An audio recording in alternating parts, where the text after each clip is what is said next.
evening and welcome to our show, Going Public. I'm Renee Fonseca, and joining us tonight from the Terrebonne Parish School District are Mr. Alton Johnson, the Supervisor of Elementary Education, and Mr. Darrell Dillard, the Supervisor of Secondary Education.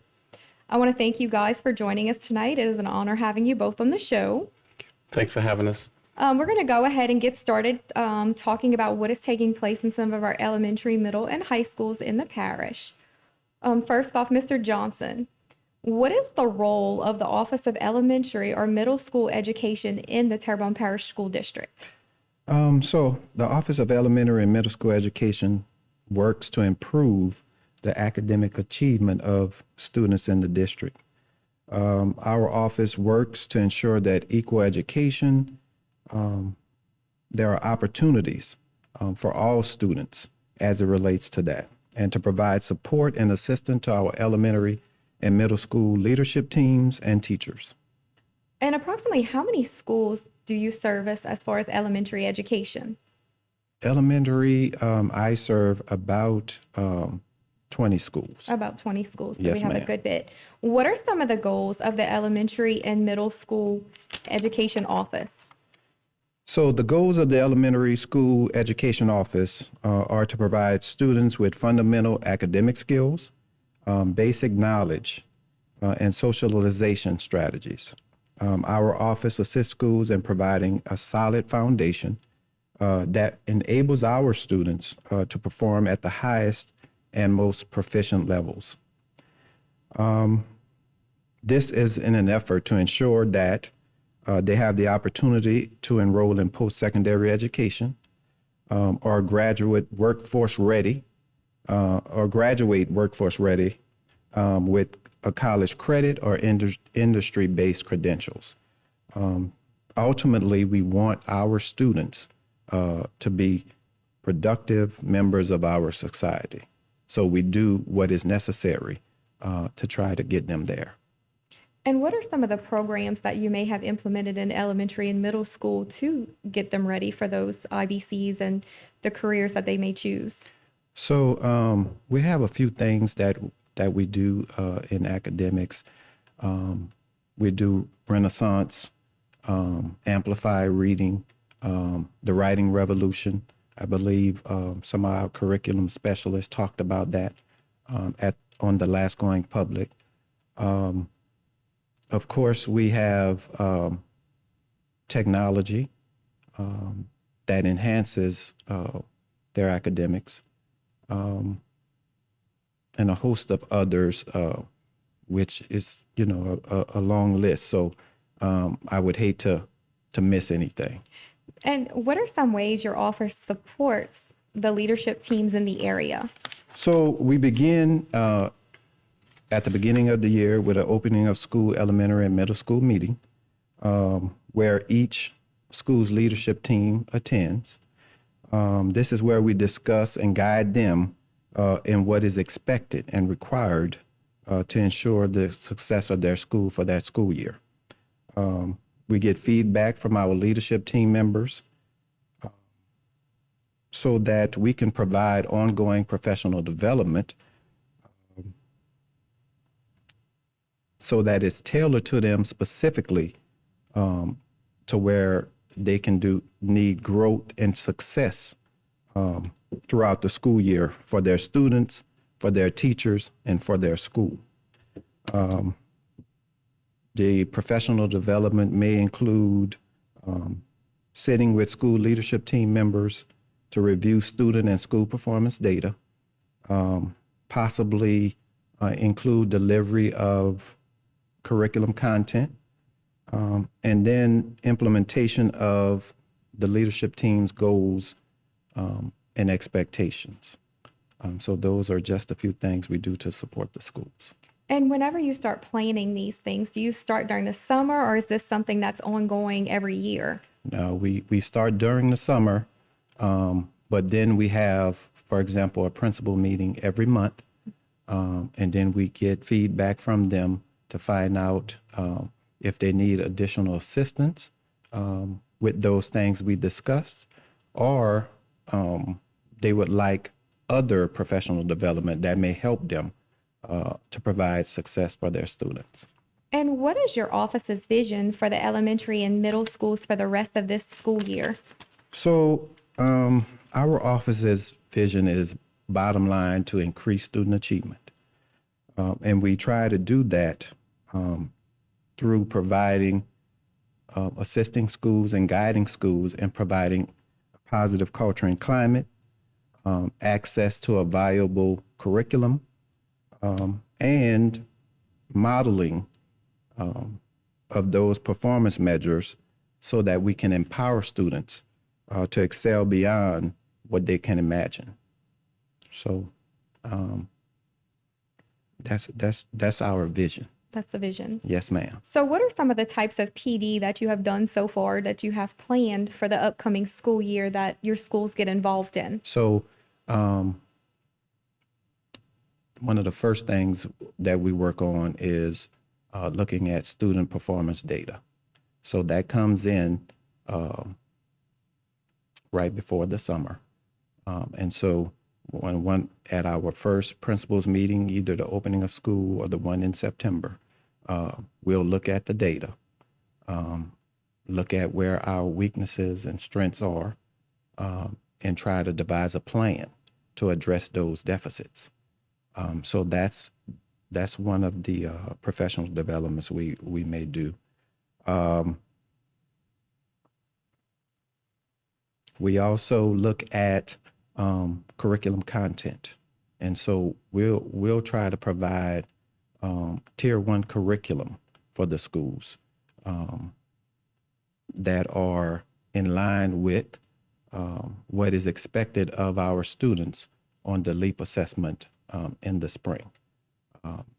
So we'll look at those programs, curricula, to see what best fits our students and what best will get them to perform at high levels and be prepared and ready for that assessment. Over the last, couple of years, we've been faced with COVID and then Hurricane Ida. Yes. How are the elementary and middle schools working to improve that student achievement? Have you guys focused on COVID or the hurricane and increasing that knowledge? So we understand, we believe that students, due to COVID and the hurricane, unfortunately, have some gaps in learning. So to address that, what we begin to do is focus on response to intervention. And so basically it's a system where we do an assessment across the board to find out where students are, and then we pinpoint those deficits and try to provide enrichment remediation in order to cover those gaps. And so we'll do that continuously. Every 2 to 3 weeks, students are progress monitored so that we can see where they are. And then we continue to try to fill those gaps through, the assessments that we give, as well as the remediation activities that students will participate in, either during school or after school. And I know by looking at that data, have you noticed any trends with our younger ones that have always been faced with it, like our pre-K through pretty much, third grade, that has been affected since they've started school? Has the data shown that they've had those deficits? Yes. And so that's where we have to ensure a solid foundation. It begins there. And we have some wonderful kindergarten teachers, pre-K teachers that do their best to address those deficits and fill in those gaps. So we're working on it, definitely working on it. And have the elementary and middle school teachers been faced with any other challenges over these last few years? I mean, bottom line, a lot of people are still not in their homes. And they still have to come to work and provide a sufficient education for their students. So they're persevering. They're doing what's necessary to do that. in spite of their circumstances. So, they're faced with that, but they're meeting the challenge of providing a viable education for their kids. You're absolutely correct on that. I know I still have coworkers and, I know administrators and teachers that are still, like you said, not in their houses, but they're still doing their job. Yes, ma'am. They're still doing it. This go round, Mr. Dillard, we're going to talk more about what is going on in our high schools. What career awareness events have you planned for our high school students in the parish? Well, actually, this is Manufacturers Week, which focuses on careers versus college in certain terms. In conjunction with Ms. Nicole at the home of Terrebonne Chamber of Commerce, we have a few field trips coming up this week. Actually started yesterday and today is going to continue on tomorrow.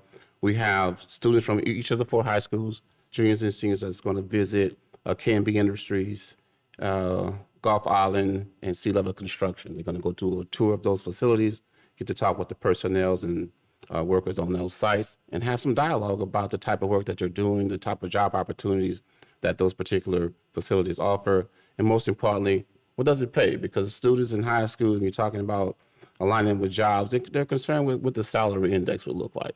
So in conjunction with Ms. Nicole, we also have planned females fueling the workforce coming up at the end of the month.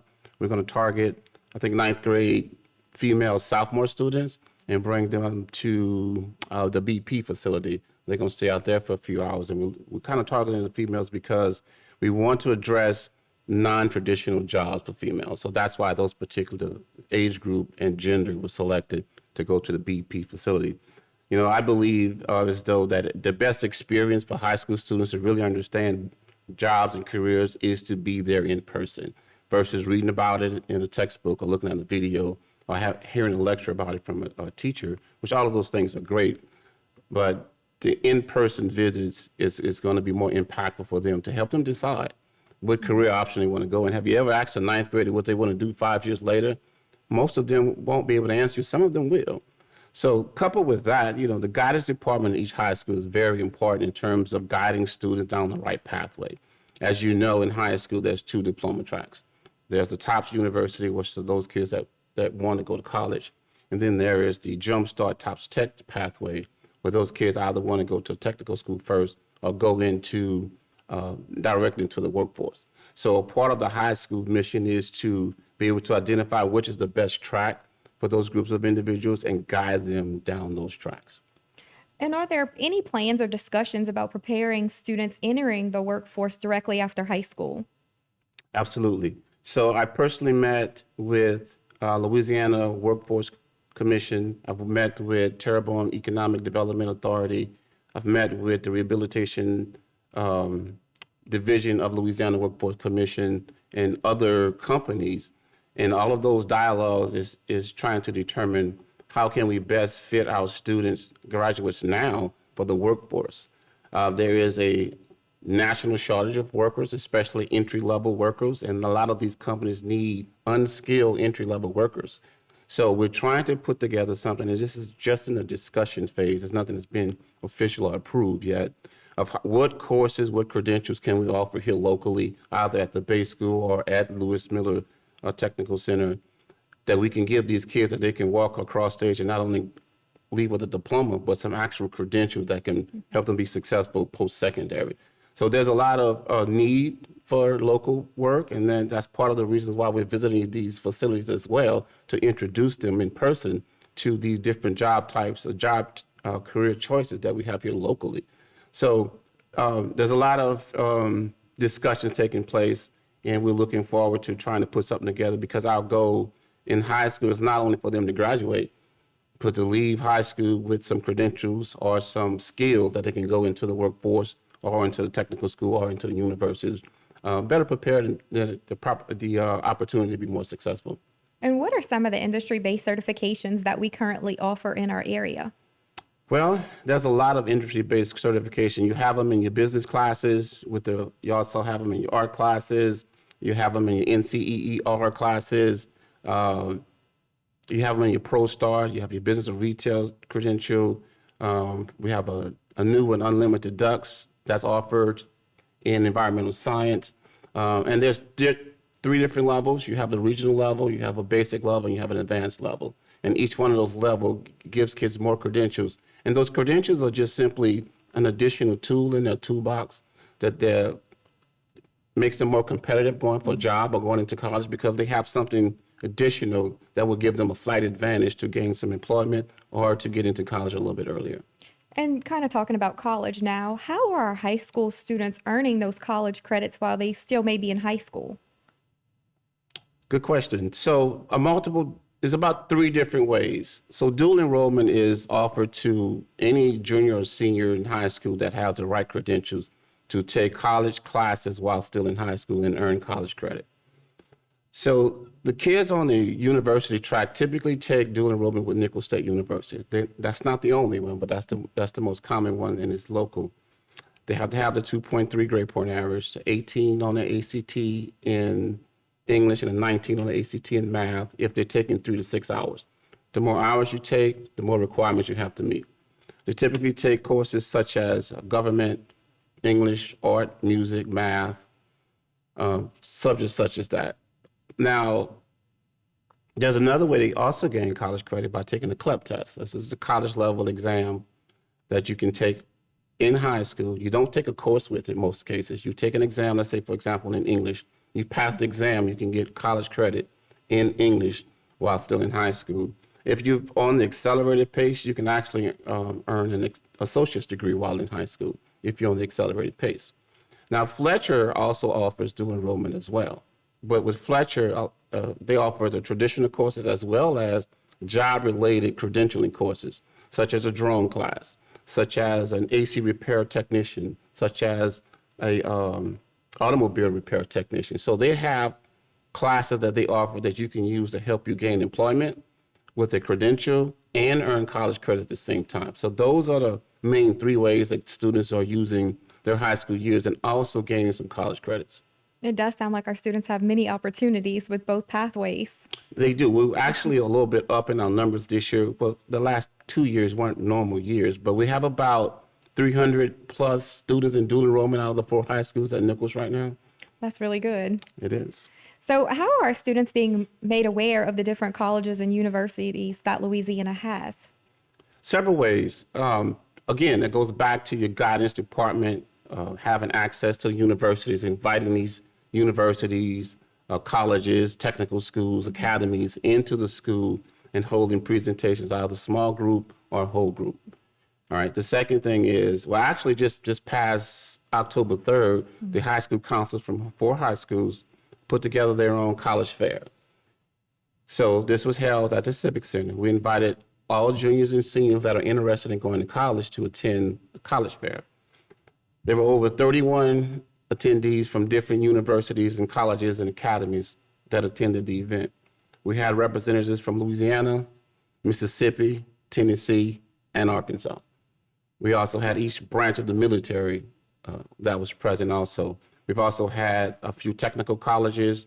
We had some Unitech academies. We had some, I think there was an ambulance services out of Lafourche Parish.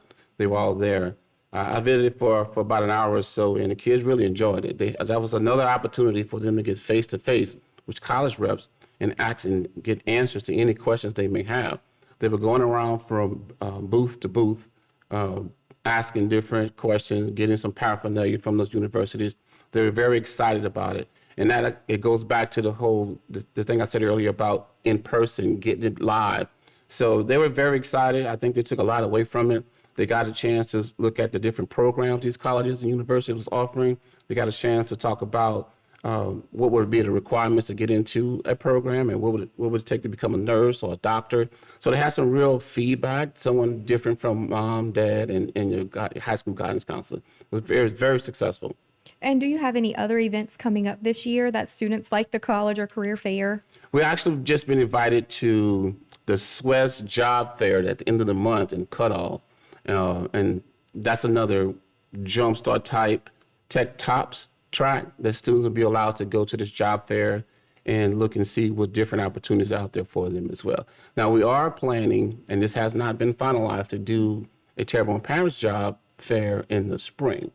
Because we've done one for the college side just this month. So later this year in the spring, we'll do something for the Jumpstart side. And we're going to invite the local businesses that we've been in communication with to come out, talk with some parents, and talk to the students and let them know what job opportunities are waiting for them. Because some of these companies, these kids will start off making $40,000 a year, unskilled or with very little training. So we're definitely looking forward to trying to create a partnership between the local workforce and their needs, as well as equipping our students with some credentials that they can go and secure some gainful employment immediately. Well, we definitely have some positive things going on in our district. Definitely, high school, elementary, and middle school. Our time is up, unfortunately, but thank you both for joining us on the show. We would like to thank you, our viewers, for watching. Don't forget to join us every Tuesday on Going Public. Good night.